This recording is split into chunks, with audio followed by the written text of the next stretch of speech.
কাণ্ডৰ মূল অভিযুক্ত আলফা গ্ৰেপ্তাৰ আলফা জজ তিমুহৰ বাবে হৈছিল ডকমকাৰ জঘন্য কাণ্ড ফোনত সোপা ধৰাৰ উৰা বাতৰি বিয়পাইছিল আলফাই সমগ্ৰ ৰাজ্য কঁপাই যোৱা অমানৱীয় অতি নৃশংস অভিজিত নীলোৎপলৰ হত্যাকাণ্ড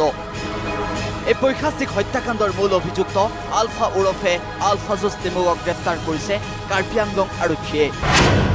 নীলোৎপল অভিজিতক সোপা ধৰা বুলি গাঁওবাসীক জনাইছিল আলফাই হত্যাকাণ্ডৰ সময়ত আলফাও আছিল ঘটনাস্থলীত ঘটনাৰ পিছৰে পৰা পলাই আছিল আলফা জজ তিমুহ ইতিমধ্যে ডকমকা কাণ্ডৰ মূল অভিযুক্ত আলফাই আৰক্ষীৰ জেৰাত দিছে চাঞ্চল্যকৰ স্বীকাৰোক্তি কাৰ্বি আংলঙৰ কান্থিলাংছত নীলোৎপল আৰু অভিজিতৰ সৈতে কোনো কথা তৰ্কাতৰ্কিত লিপ্ত হৈছিল হত্যাকাণ্ডৰ মূল অভিযুক্ত আলফাৰ সৈতে তাৰ পিছত বন্ধুবৰ্গক সেই স্থানলৈ মাতি নিছিল আলফাই পৰিস্থিতি বেয়া দেখি সেই স্থান ত্যাগ কৰিছিল অভিজিত নীলোৎপলে কিন্তু আলফাৰ নিৰ্দেশত তেওঁলোকৰ গাড়ীলৈ শিলগুটি নিক্ষেপ কৰিছিল একাংশ লোকে আনকি একাংশ যুৱকে তেওঁলোকক অনুসৰণ কৰিছিল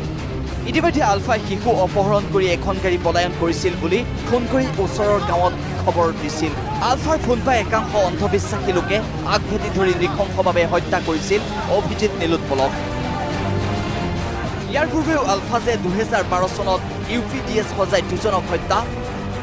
2014 চনত মিঠু দাস নামৰ এজনক নৃশংসভাৱে হত্যা কৰাৰ গোচৰত জড়িত আছিল কিন্তু তাৰ পিছতো মুকলি আকাশৰ তলত থকা নৰপিশাচ আলফাৰ বিৰুদ্ধে ব্যৱস্থা ল'ব পাৰিবনে আৰক্ষীয়ে নে পুনৰ মুকলি আকাশৰ তললৈ যাব অভিজিত নীলোৎপল হত্যাকাণ্ডৰ মূল অভিযুক্ত আলফা জজ তিমুহ ইতিমধ্যে ফাৰ্ষ্ট ট্ৰেক আদালতত বিচাৰ প্ৰক্ৰিয়া চলোৱা প্ৰসংগত মন্তব্য কৰিছে আৰক্ষী সঞ্চালক প্ৰধান কুলধৰ শইকীয়াই ক্লিয়াৰ কথা কেতিয়াবা জামিনত থাকে বাহিৰত মানুহ কেতিয়াবা ট্ৰায়েল আৰম্ভ হ'লে মানুহজন বাহিৰত থাকিব পাৰে এনেকুৱা ধৰণৰ কিছুমান বিচাৰৰ কথা আছে এইবিলাক সেই সম্পৰ্কত মই বিশেষ নকওঁ এইটো ন্যায়ালয়ৰ নিজস্ব আয়ত্তৰ কথা আৰু আনহাতে সংবাদমেলত নীলোৎপলৰ কল লিষ্ট পৰীক্ষণ কৰা হ'ব বুলিও মন্তব্য কৰে আৰক্ষী সঞ্চালক প্ৰধানগৰাকীয়ে কল লিষ্টবিলাক আমি এক্সপেৰিমেণ্ট হেৰি কৰি আছোঁ এইটো এক্সামিন কৰি আছোঁ আচলতে